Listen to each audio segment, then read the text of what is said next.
Halo sobat, selamat datang di channel YouTube kami. Jangan lupa, sebelum kita mulai, mohon dukung kami dengan memberikan like, komen, subscribe, dan share channel YouTube kami. Terima kasih. Yesus Kristus selalu berbicara tentang masa depan ketika seorang tokoh yang disebut anti-Kristus akan bangkit berkuasa dan mendapatkan pengikut dari seluruh dunia. Hal ini telah menjadi kekhawatiran besar bagi orang-orang percaya sejak lama. Namun, bagaimana jika saya katakan bahwa anti-Kristus sudah ada di sini dan terhubung dengan tempat tertentu yang disebut Ka'bah di Mekah? Mungkin terdengar mengejutkan dan sulit dipercaya, tetapi Alkitab tidak akan menciptakan sesuatu yang sia-sia. Pastikan sobat menonton seluruh video ini karena saya akan mengungkapkan kebenaran yang mengejutkan tentang siapa yang sebenarnya mungkin berada di dalam Ka'bah. Setiap hari, umat Muslim dari seluruh dunia menghadap ke arah Mekah untuk sholat 5 kali sehari dengan teratur. Mekah, tempat kelahiran Nabi Muhammad, sangat istimewa bagi mereka. Namun, ketika mereka menunaikan ibadah haji ke Mekah, sebenarnya mereka tidak menghadap ke kota Mekah itu sendiri, melainkan menghadap ke sebuah bangunan unik yang disebut Ka'bah. Ka'bah ini bukan sekadar bangunan biasa. Ini adalah masjid yang memiliki makna dan kepentingan yang mendalam. Kita akan berbicara tentang rahasia di dalam Ka'bah, dan disinilah hal-hal menjadi sangat menarik. Di salah satu sudut tempat suci ini, terdapat sebuah batu istimewa yang disebut Hajar Aswad atau batu hitam. Orang-orang telah lama bertanya-tanya tentang batu ini. Apa sebenarnya itu? Ada banyak teori, tetapi kebenarannya masih menjadi misteri. Terletak di dalam area suci Ka'bah, terdapat sebuah kebenaran tersembunyi yang terselubung dari pandangan kebanyakan orang, namun diketahui oleh segelintir orang terpilih. Dan siapakah yang memegang kunci dari teka-teki ini? Tidak lain adalah Yesus sendiri yang bijaksana dan maha mengetahui. Dia berdiri sebagai penjaga misteri yang menyelimuti bangunan ini, siap untuk mengungkapkan rahasianya kepada mereka yang mencari pemahaman. Mari kita memulai perjalanan melalui wahyu-wahyu dari Yesus yang disampaikan dengan nada yang ramah dan mengundang. Dia mulai dengan menjelaskan tentang sosok misterius yang dikenal sebagai binatang dari kitab Wahyu. Bagi kita yang akrab dengan ajaran Alkitab, nama-nama seperti Baal, penguasa bumi, yang jahat, manusia pendurhaka, dan pangeran iblis sangatlah dikenal. Namun dalam sebuah kejutan, Yesus mengungkapkan kebenaran yang mungkin menantang pemahaman yang selama ini ada, bahwa Allah sebagaimana disebutkan dalam Al-Quran, dipercaya oleh sebagian orang berada di dalam batu hitam Ka'bah. Ya, mungkin terdengar mencengangkan, tetapi wahyu semacam ini mengajak kita untuk menjelajahi hubungan yang rumit antara berbagai agama dan tempat-tempat suci mereka. Namun, wahyu itu terus terungkap. Yesus dengan cara yang lembut dan menenangkan, membagikan wawasan lebih lanjut tentang pertempuran besar antara kebaikan dan kejahatan. Dia mengungkapkan peran seorang nabi palsu yang tidak lain adalah Muhammad sendiri dalam narasi besar ini. Menurut ajaran Yesus, Muhammad akan mendirikan sebuah patung atau citra bagi binatang itu, sebagaimana dinubuatkan dalam Wahyu 13 ayat 14. Citra ini, yang dirancang untuk menipu penduduk bumi, akan memaksa mereka untuk menyembahnya sebagai penghormatan kepada binatang yang secara ajaib sembuh dari luka tusukan pedang. Saat kita menelusuri wahyu-wahyu yang mendalam ini, marilah kita menyikapinya dengan hati yang terbuka dan semangat ingin tahu. Setiap wawasan mengajak kita untuk merenungkan hakikat iman, kekuatan nubuat, dan perjuangan abadi antara terang dan gelap. Dan di tengah-tengah semua itu, Yesus berdiri sebagai penuntun yang menawarkan kebijaksanaan dan pengertian bagi mereka yang mencarinya. Sekarang Anda mungkin bertanya-tanya, apa arti penting dari pedang itu?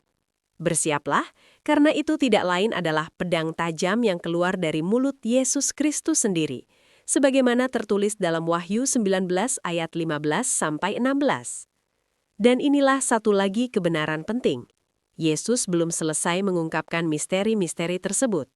Dalam Wahyu 17 ayat 8, dia menyingkapkan bahwa binatang yang pernah ada, kemudian hilang, namun akan muncul kembali, ditakdirkan untuk akhirnya dimusnahkan. Bayangkan betapa terkejutnya orang-orang yang namanya tidak tertulis dalam kitab kehidupan ketika mereka menyaksikan kemunculan kembali binatang itu. Sekarang mari kita bahas kesalahpahaman yang umum terjadi. Tradisi Islam menyatakan bahwa batu hitam itu turun dari surga. Namun kenyataannya sangat berbeda. Binatang dari kitab Wahyu yang dikenal sebagai Baal sebenarnya diusir dari surga. Dan di manakah dia sekarang terkurung? Anda pasti sudah bisa menebaknya. Di dalam batu hitam itu sendiri. Menurut Nabi Yesaya, singa Babel, tidak lain adalah Baal sendiri, telah dicampakkan ke dalam jurang maut. Namun jangan takut sahabat-sahabatku, karena Yesus, sang pemenang sejati, meyakinkan kita tentang keunggulannya. Dan disinilah ceritanya menjadi semakin menarik. Dalam Wahyu 19 ayat 20, Yesus mengungkapkan nasib dari nabi palsu yaitu Muhammad dan roh binatang yang dia usung. Keduanya akan ditangkap dan dicampakkan hidup-hidup ke dalam danau api yang bernyala-nyala dengan belerang. Inilah fakta menarik dari Rasul Paulus dalam 2 Tesalonika. Binatang, yang juga dikenal sebagai manusia pendurhaka, saat ini sedang ditahan oleh kuasa Roh Kudus. Namun jangan khawatir, karena akan tiba saatnya ketika si pendurhaka itu akan dinyatakan hanya untuk kemudian dikalahkan oleh hembusan mulut Yesus dan dimusnahkan oleh kemuliaan saat kedatangannya. Sekarang, mari kita renungkan ini. Kita memiliki batu di Mekah yang menjadi arah kiblat bagi seluruh sholat umat Islam dari seluruh dunia. Namun tahukah Anda bahwa kuil-kuil penyembah berhala kuno pun dulu juga berdoa menghadap ke arah tempat yang sama ini? Dan disinilah hal itu menjadi menarik. Yesus telah menyingkapkan apa yang terjadi ketika kekuatan jahat itu tidak lagi terkurung di dalam batu tersebut. Bersiaplah karena ketika Roh Kudus ditarik pergi, apa yang tersisa di bumi hanyalah roh-roh najis dan pemimpin mereka, yaitu binatang dari kitab Wahyu, manusia pendurhaka, Baal kuno yang perkasa dari Babel, yang juga dikenal sebagai Allah dalam Al-Quran. Dan ketahuilah, akan ada ratapan yang besar ketika anak manusia kembali dengan penuh kemenangan, sebagaimana yang Yesus nyatakan dalam Wahyu 1 ayat 7. Ini adalah kebenaran yang harus kita perhatikan. Dalam salah satu perumpamaannya yang bijak, Yesus membuat perbandingan yang gamblang antara kerajaan surga dengan sebuah ladang di mana benih yang baik ditaburkan, namun musuh datang diam-diam menaburkan benih lalang di antara gandum itu. Murid-murid merasa sedikit bingung dengan perumpamaan ini, maka Yesus dengan baik hati menjelaskan maknanya kepada mereka. Benih yang baik melambangkan orang-orang benar dari kerajaan, sedangkan lalang melambangkan mereka yang menjadi milik si jahat, yang dengan liciknya ditaburkan oleh iblis sendiri. Panen, sahabat-sahabatku, melambangkan akhir zaman, dan malaikatlah yang akan melaksanakan tugas penting ini. Mereka akan mengumpulkan lalang dan mengikatnya untuk dibakar, sedangkan gandum akan dikumpulkan dengan selamat ke dalam lumbung. Namun tunggu, masih ada lagi. Yesus melanjutkan untuk mengungkapkan kebenaran yang lebih dalam dan sangat penting untuk memperhatikan dengan seksama karena segalanya akan menjadi semakin mencekam. Dia menyingkapkan bahwa musuh, yaitu tanduk kecil dari Daniel 8 ayat 9, pangeran yang akan datang dari Daniel 36 ayat 6 dari 1, Baal dari 2 Raja-Raja 16 ayat 32, singa besar dari Mazmur 91 ayat 13, binatang dari Wahyu 13 ayat 1, manusia pendurhaka dari 2 Tesalonika 2 ayat 3, pangeran iblis dalam Matius 12 ayat 24, dan orang kuat dalam Matius 12 ayat 29, tidak lain adalah antikristus. Roh ini menentang Yesus Kristus dan berusaha menggagalkan korban penebusannya. Dan siapakah yang mewujudkan roh jahat ini? Tidak lain adalah Allah dari Al-Quran. Janganlah hati kamu gelisah, sahabat-sahabatku yang terkasih, karena Yesus memberikan jaminan yang menenangkan bahwa dalam rencana agung Allah, bala tentara surga akan melakukan tugas mulia memisahkan orang benar dari orang jahat. Mereka yang dianggap benar, bagaikan sinar matahari yang bersinar, akan berada dalam pelukan kerajaan Bapa Surgawi yang suci, di mana kemuliaan abadi menanti. Sebaliknya, orang-orang jahat yang digambarkan sebagai lalang dalam perumpamaan ini akan menemui nasib mereka dalam api penghakiman, di mana ratap tangis dan kertak gigi akan terdengar karena penyesalan. Mengalihkan perhatian kita pada narasi yang terungkap dalam Kitab Wahyu pasal 13, kita menemukan gambaran tentang dua entitas kuat yang sangat penting. Binatang yang pertama, sebagai lambang anti-Kristus, mewujudkan segala sesuatu yang menentang pemerintahan Kristus. Sedangkan binatang yang kedua, melambangkan nabi palsu yang ditakdirkan bangkit berkuasa bersama anti-Kristus. Bersama-sama mereka membentuk trinitas yang kuat yang bersekutu dengan kekuatan kegelapan yang diatur oleh iblis sendiri, dengan tujuan jahat untuk menipu dan menjerat manusia dalam cengkraman mereka. Yang menarik untuk dicermati adalah makna mendalam dari kata anti dalam bahasa Yunani aslinya, yang tidak hanya berarti menentang Kristus, tetapi juga menyiratkan makna sebagai pengganti atau peniru.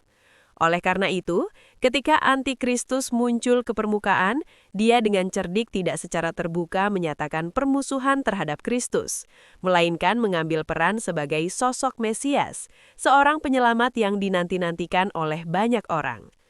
Melalui manipulasi kata-kata yang licik, dia berusaha menangkap hati dan pikiran penganut berbagai agama dengan menyamar sebagai penebus yang telah lama dinantikan.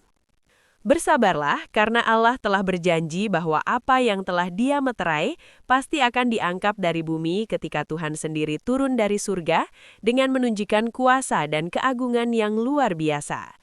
Peristiwa penting ini akan disertai dengan perintah yang bergema, suara agung seorang malaikat agung dan tiupan sangkakala kemenangan Allah. Pertama-tama, orang-orang percaya yang telah meninggal akan bangkit dari peristirahatan mereka, dan kemudian kita yang masih hidup akan terangkat bersama-sama dengan mereka di awan-awan untuk menjumpai Tuhan di angkasa. Sejak saat yang memberkati itu dan seterusnya, kita akan selamanya berada di hadapan Tuhan.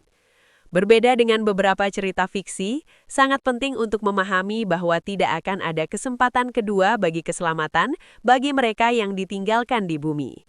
Yesus sendiri dengan tegas menyatakan dalam kitab Wahyu bahwa tidak seorang pun dari mereka yang tertinggal yang namanya akan tertulis dalam kitab kehidupan anak domba. Namun sekarang para pendengar yang budiman, bersiaplah untuk klimaks yang menegangkan, karena kebenaran terakhir akan segera terungkap di hadapan kita. Kebenaran ini bergema kuat di seluruh halaman kitab Wahyu, khususnya dalam ayat-ayat seperti 13:8 dan 17:8, di mana Yesus menyingkapkan realitas yang menyedihkan, bahwa semua penduduk bumi, kecuali mereka yang namanya tertulis dalam kitab kehidupan, akan tergoda untuk menyembah binatang itu. Nubuat ini digemakan kembali dalam 17:8 yang menekankan betapa takjubnya orang-orang yang namanya tidak ada dalam kitab kehidupan ketika mereka melihat kemunculan kembali binatang tersebut. Intinya, Yesus menekankan bahwa keselamatan semata-mata bergantung pada korban penebusan yang Dia berikan. Setiap sistem kepercayaan atau ideologi spiritual yang menyangkal atau memutarbalikkan kebenaran mendasar ini berusaha melemahkan inti dari karya penyelamatan Kristus.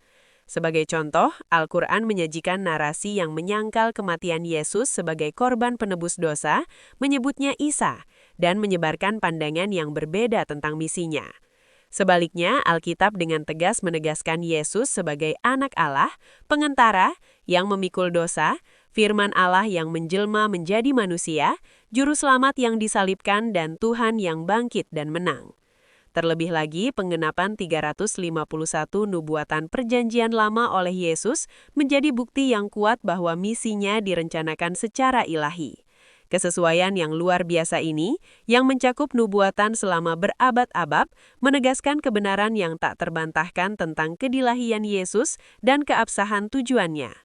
Sangat penting bagi kita untuk melihat perbedaan yang mencolok antara Yesus yang asli sebagaimana digambarkan dalam Alkitab, yang melimpahkan kasih tanpa batas dan menawarkan keselamatan bagi semua yang percaya, dengan sistem kepercayaan apapun yang berusaha meremehkan atau memutarbalikan makna tak tertandingi dari pengorbanannya.